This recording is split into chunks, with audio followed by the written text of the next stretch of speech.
I love going outside alone and then spending time by myself because everyone I know is on D&D and oh wait, it's Valentine's Day. Let's be honest, it's Valentine's Day right now and currently you either have a Valentine or you don't. Personally, I have nothing against Valentine's Day. I love chilling in a room with my friends who are about to send that text to their person of interest. Because what's the worst they could say? Okay, she takes me back. I hate you, you disgusting creature. And I hope you have the worst day of your life.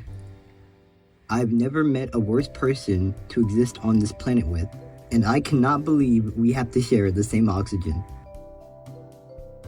Oh, would you look at that? My crush just said yes. Apparently, Valentine's Day started in 496 AD. I can only imagine how that went. Thou hast sent you with urgency of most importance. What did I say? I said,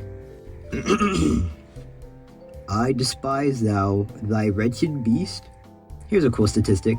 If you look it up, apparently half of the world is currently in love.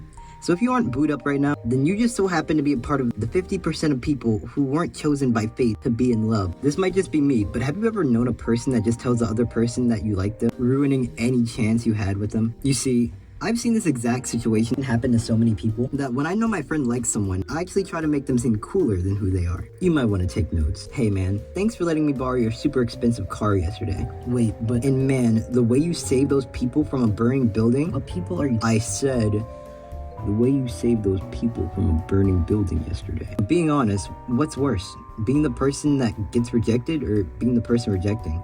Like, I know you like me, but I think you just like the idea of us being together rather than what that would actually be like. But now I have to face the reality that I wouldn't want my crush to reject me on Valentine's Day either.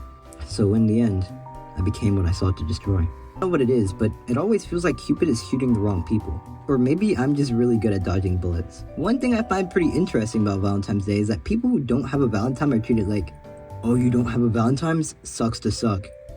And then you'll never hear about them again within about a few weeks. So what happened to your Valentine?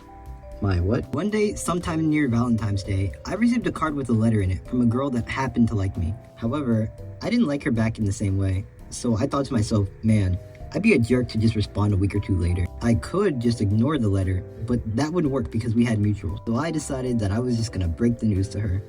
And let's just say it didn't go very well. Not just because of the rejection, but also because the day I told her just so happened to be the same day as her birthday. Yikes.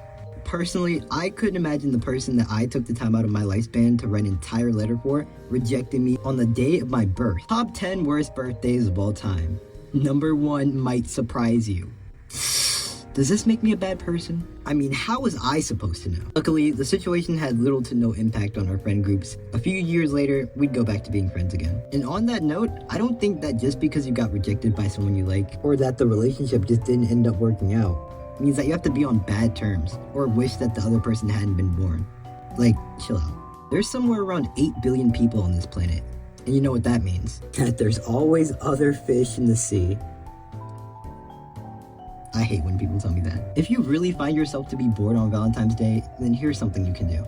Create 50 fake accounts on social media just to create a narrative to tell all of your friends that they have a secret admirer.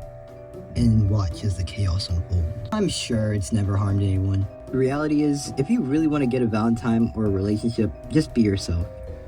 Or don't, because I've seen that work too. And don't get me started on people who use dating sites. Wait, do people even still do that? It's crazy how it'd be like the people who aren't in a relationship that give the best advice.